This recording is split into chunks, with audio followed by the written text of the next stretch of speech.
It's Friday, April the 26th, 2024. Welcome to the Daily Article Podcast. I'm Chris Elkins with the Denison Forum, narrating today's article written by Dr. Ryan Denison.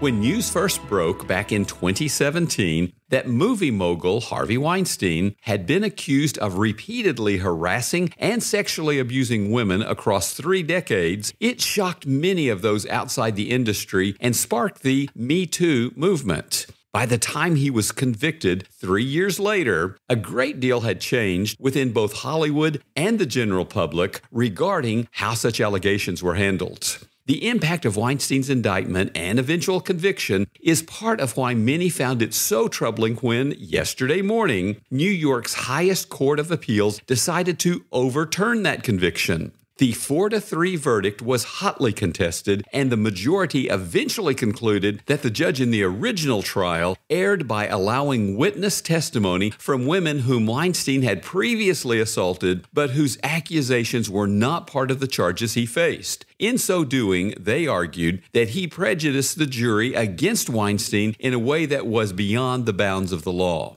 However, before we rush to judgment, a few key details are worth noting. The verdict does not exonerate Weinstein, and Manhattan's district attorney, Alvin Bragg Jr., has promised to launch a new trial in the near future. That said, it is unclear when that trial could commence, since he's currently occupied with the 34 felony counts his office has brought against former President Donald Trump. Despite the ruling, Weinstein will remain in prison for now. In addition to the original conviction in New York, a court in California also found him guilty of rape. He was set to serve that 16-year sentence after his 23-year sentence in New York was complete, though few expect him to survive long enough to ever see a jail on the West Coast. Still, Weinstein's lawyers hope that Thursday's verdict will help them overturn that conviction as well, with hearings in California set to begin on May the 20th. Ultimately, it's unclear what impact, if any, the New York court's verdict will have on Harvey Weinstein's life or legacy. Most have already made up their minds about him, and the general reaction of repulsion and disbelief among those not on Weinstein's payroll has been relatively uniform. Those emotions are part of why, when I first started seeing headlines about Weinstein's conviction being overturned, my initial reaction was to avoid the story altogether.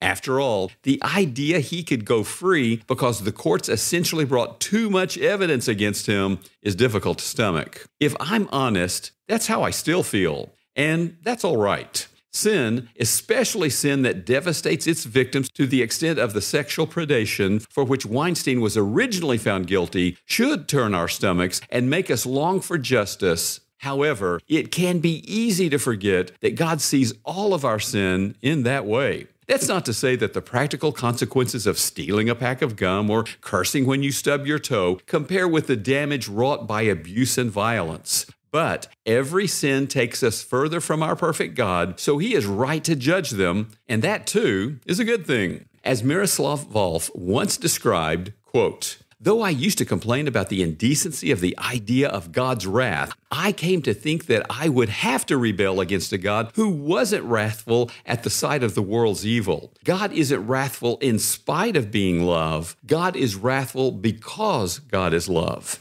End quote. And when we come to see our sin as God does, it becomes much easier to strive for the kind of perfection to which we are called in Matthew 5, verse 48. This week, much of our focus has been on the culture's rejection of objective truth and morality. And while that is true in many facets of our society, the response to Weinstein's conviction, both at his initial trial and now that it's been overturned, stands as a good reminder that at least some common ground for morality still exists. At the end of the day, most people do not want to live in a world without objective truth. And we can use stories like these to remind them of that fact, so long as we do it in ways that seek conversation rather than confrontation. Confrontation is often the default in our culture, which makes the humble desire for a conversation stand out all the more. And while there are times when God can use both, looking for that common ground upon which we can build a dialogue is typically a better place to start. While the Holy Spirit will ultimately help you decide, it's typically easier to move from conversation to confrontation than the other way around. So the next time God gives you the opportunity to share His truth, Which approach will you choose? The Denison Forum team is grateful for our daily article podcast subscribers. Please share the podcast with others. And for more news discerned differently, visit denisonforum.org.